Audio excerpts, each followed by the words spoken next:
നമസ്കാരം. ഇന്ന് ഞാൻ പറയാൻ പോകുന്നത് ഭക്ഷണത്തെക്കുറിച്ചാണ്.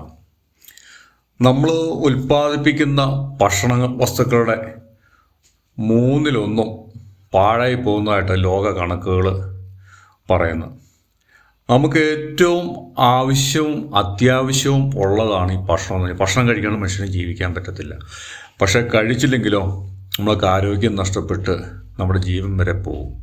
അതാണ് ഭക്ഷണത്തിൻ്റെ ഒരു ആവശ്യകത എന്ന് പറയുന്നത്. അമിതമായി കഴിച്ചാലും അത് ദോഷം ചെയ്യും. നമ്മുടെ ആരോഗ്യത്തിനനുസരിച്ച് കലോറിക്കനുസരിച്ച് നമ്മൾ കഴിക്കുക, മിതമായ രീതിയിൽ ഭക്ഷണം കഴിക്കുക. ഇപ്പോൾ എവിടെയാണെങ്കിലും നമ്മൾ പറയും ഭക്ഷണം പാഴാക്കി കളയരുത് എന്ന്.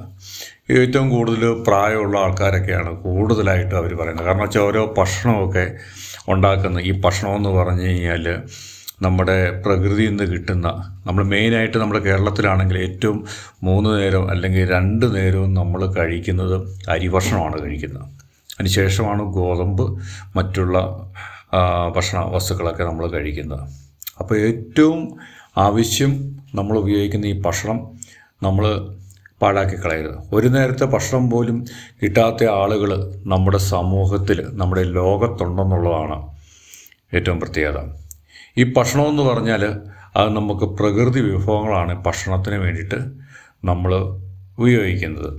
അത് നമ്മൾ കൃഷി ചെയ്യാണ്ടുമൊക്കെ കിട്ടുന്ന ധാരാളം ധാന്യങ്ങൾ നമ്മൾ ഭക്ഷണത്തിന് വേണ്ടിയിട്ട് നമ്മൾ ഉപയോഗപ്പെടുത്തുന്നു. വിവിധ തരത്തിലുള്ള ഭക്ഷണങ്ങളാണ് ഏറ്റവും കൂടുതലായിട്ടുള്ള പഴവർഗ്ഗങ്ങളായിട്ടുള്ളതുകൊണ്ട്, കിഴങ്ങ് വർഗ്ഗങ്ങളായിട്ടുള്ളതുകൊണ്ട്, അല്ല നെല്ല് പോലെ ആയിട്ടുള്ളതുകൊണ്ട്, അങ്ങനെ നൂറുകണക്കിന് ഭക്ഷണ വസ്തുക്കളാണ് നമുക്ക് നമ്മുടെ ഈ ഭൂമിയിൽ നിന്നും നമ്മുടെ ജീവനെ നിലനിർത്തുന്നതിന് വേണ്ടിയിട്ട് നമുക്ക് കിട്ടുന്നത്. ഇതുപോലെ തന്നെ മനുഷ്യൻ്റെ കാര്യമല്ല, മൃഗങ്ങളെ എടുത്തു നോക്കിയാലും, കാട്ടിൽ വളരുന്ന മൃഗങ്ങളെ വെച്ച് നോക്കിയാലും അതിനും സസ്യഭുക്കായിട്ടുള്ളവർക്കുള്ള ഭക്ഷണങ്ങളും സസ്യഭുക്കല്ലാത്തതിനുള്ള ഭക്ഷണങ്ങളും എല്ലാം പ്രകൃതി തന്നെ ഒരുക്കിയിട്ടുണ്ടെന്നുള്ളതാണ് എൻ്റെ പ്രത്യേകത. ഇപ്പം നമ്മൾ ഈ കാണുന്നതെന്ന് പറഞ്ഞാൽ നമ്മളൊരു കല്യാണത്തിന് ഭക്ഷണം കഴിക്കുന്നതാണ്. അപ്പോൾ കല്യാണത്തിന് ഭക്ഷണം കഴിക്കുക എന്ന് പറഞ്ഞാൽ ഒരു രസമാണത്. ചിലപ്പോൾ ചോറായിരിക്കും, ചിലപ്പം ബിരിയാണി ആയിരിക്കും, ഇങ്ങനെയുള്ള എന്തെങ്കിലുമൊക്കെ ആയിരിക്കും. അപ്പോൾ നമ്മളൊരു കല്യാണത്തിനൊക്കെ പങ്കെടുക്കുമ്പോഴത്തേക്ക് അതിൽ നമ്മളെ വിളിക്കുന്നവർ നമുക്കൊരു ചിലവ് ചെയ്യുക, അല്ലെങ്കിൽ നമ്മളെ ഒന്ന് സൽക്കരിക്കുക എന്നുള്ളതാണ് അവർ അതുകൊണ്ട് ഉദ്ദേശിക്കുന്നത്. അവരുടെ സന്തോഷത്തിന് വേണ്ടിയിട്ട് നമ്മൾ ഭക്ഷണം കഴിക്കും. അപ്പോൾ നമുക്ക് ആ സമയത്ത് ചില കൊളസ്ട്രോളോ ഷുഗറോ അതുപോലെ എന്തെങ്കിലും കൊണ്ടുവന്നുണ്ടെന്നുണ്ടെങ്കിൽ നമ്മളൊരു കല്യാണത്തിനൊക്കെ പോവുകയാണെങ്കിൽ അത് ഒരു ദിവസത്തേക്ക് നമ്മൾ മാറ്റി വെക്കും. അവിടെ ചെന്ന് കഴിഞ്ഞാൽ നമുക്ക് നമ്മുടെ രീതി അനുസരിച്ച്, ഇപ്പം വിത്തൗട്ട് ചായ എന്നൊക്കെ പറഞ്ഞാൽ ചില സ്ഥലങ്ങളിൽ ചെന്ന് കഴിഞ്ഞാൽ എല്ലാ ചായക്കകത്തും ചിലപ്പോൾ പഞ്ചസാര ഇട്ട് വെക്കും. അപ്പോൾ വിത്തൗട്ട് ചായ എന്ന് പറഞ്ഞാൽ നമുക്ക് ചിലപ്പോൾ കിട്ടണമെന്നില്ല.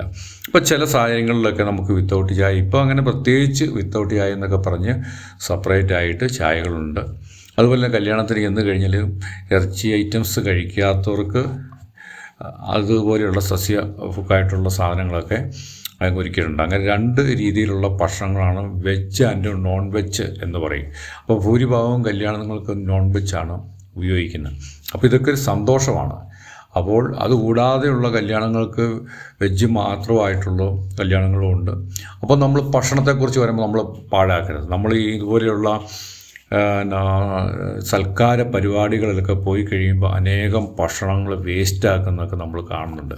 നമ്മളതിലെന്താ ചെയ്യേണ്ടത്? നമ്മൾ കഴിക്കുന്ന ആൾക്കാരെ സംബന്ധിച്ച് എന്താ ചെയ്യേണ്ടതെന്ന് വെച്ചാൽ, കഴിക്കാൻ മാത്രമായിട്ടുള്ള ഭക്ഷണങ്ങൾ നമ്മൾ വാങ്ങിക്കുക, അമിതമായ രീതിയിൽ വാങ്ങിച്ച് കളയാണ്ടിരിക്കുക. പല സ്ഥലങ്ങളിലും ചെന്ന് നമ്മൾ കണ്ടിരിക്കുന്നൊരു കാര്യമെന്ന് പറഞ്ഞാൽ, ആവശ്യമില്ലാണ്ട് കൂടുതൽ ഭക്ഷണം വാങ്ങിച്ച് നമ്മൾ പാത്രത്തിൽ വെക്കുകയും അത് മുഴുവൻ കഴിക്കാതെ അത് വേസ്റ്റായിട്ട് കൊണ്ട് തള്ളിക്കളയുകയും ചെയ്യുന്ന ഒരു രീതി പലപ്പോഴും നമ്മൾ കാണുന്നുണ്ട്.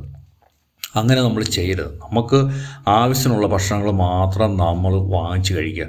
ആ മിച്ചം വരുന്ന ഭക്ഷണങ്ങൾ അവർക്ക് യൂസ് ചെയ്യാനായിട്ട് പല സ്ഥലങ്ങളിലും അത് കിട്ടാത്തവർക്ക് കൊണ്ട് കൊടുക്കാനുള്ള സംവിധാനങ്ങൾ, അതുപോലെയുള്ള ഹോസ്റ്റൽ, ഇങ്ങനെയുള്ള സ്ഥലങ്ങളിലൊക്കെ അവർക്ക് കൊടുക്കാനൊക്കെ ആയിട്ട് സാധിക്കും.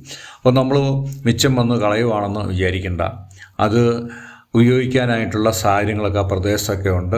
അല്ലെന്നുണ്ടെങ്കിൽ അവിടെ എവിടെയെങ്കിലും അവർ സെറ്റപ്പ് ചെയ്തിട്ടാണ് ഇങ്ങനെയുള്ള കാര്യങ്ങളൊക്കെ ചെയ്യുന്നത്. അപ്പോൾ നമ്മൾ ഭക്ഷണം കഴിക്കുമ്പോഴത്തേക്കുള്ള മാന്യത എന്ന് പറയുമ്പോഴത്തേക്ക് നമ്മൾ ആവശ്യത്തിന് മാത്രം ഭക്ഷണം കഴിക്കുക എന്നുള്ളതാണ്. അപ്പോൾ ഈ ലോകത്ത് നമുക്ക് ഏറ്റവും കൂടുതൽ ഭക്ഷണം നമുക്ക് കിട്ടാതെ, നല്ല സ്പെഷ്യലായിട്ടുള്ള ഭക്ഷണം കിട്ടാതെയുള്ള ആൾക്കാർ ഇഷ്ടം പോലെ ഉണ്ട്. അതുകൊണ്ടാണ് നമ്മളിത് പറയുന്നത്. നമ്മൾ ഭക്ഷണം കഴിക്കുന്നതിന് മുമ്പ് ഏറ്റവും മെയിനായിട്ട് നമ്മൾ ശ്രദ്ധിക്കേണ്ട ഒരു കാര്യമെന്ന് പറഞ്ഞാൽ, ഭക്ഷണം കഴിക്കുന്നതിന് മുമ്പ് നമ്മൾ ശരിക്കും നമ്മുടെ കൈകൾ കഴുകണമെന്നുള്ളതാണ്. കാരണം നമ്മൾ പല സ്ഥലത്ത് പിടിക്കുകയും മറ്റുമൊക്കെ ചെയ്യുമ്പോഴത്തേക്ക് പല രോഗങ്ങളും ഉണ്ടാകാനായിട്ട് ഇടയാകും. നമ്മുടെ കയ്യിലൊക്കെ ബാക്ടീരിയകളൊക്കെ ഉണ്ടെങ്കിൽ അത് വയറ്റിൽ ചെല്ലുകയും അത് നമ്മുടെ ആരോഗ്യത്തെ ബാധിക്കുകയും അസുഖങ്ങളുണ്ടാവുകയൊക്കെ ചെയ്യുന്നൊരു സാഹചര്യം ഉണ്ടാകും. അതുകൂടാണ്ട് തന്നെ ഭക്ഷണം കഴിച്ചതിന് ശേഷം കൈ കഴുകേണ്ട കാര്യമില്ല. പല കല്യാണത്തിന് എന്നാലും കൈ കഴുകാണ്ടാണ് പലരും കയറിയിരിക്കുന്നത്. ഇത്രയും നേരം എൻ്റെ ഈ വീഡിയോ കണ്ട നിങ്ങൾക്കെൻ്റെ നന്ദി, നമസ്കാരം. Okay, thanks.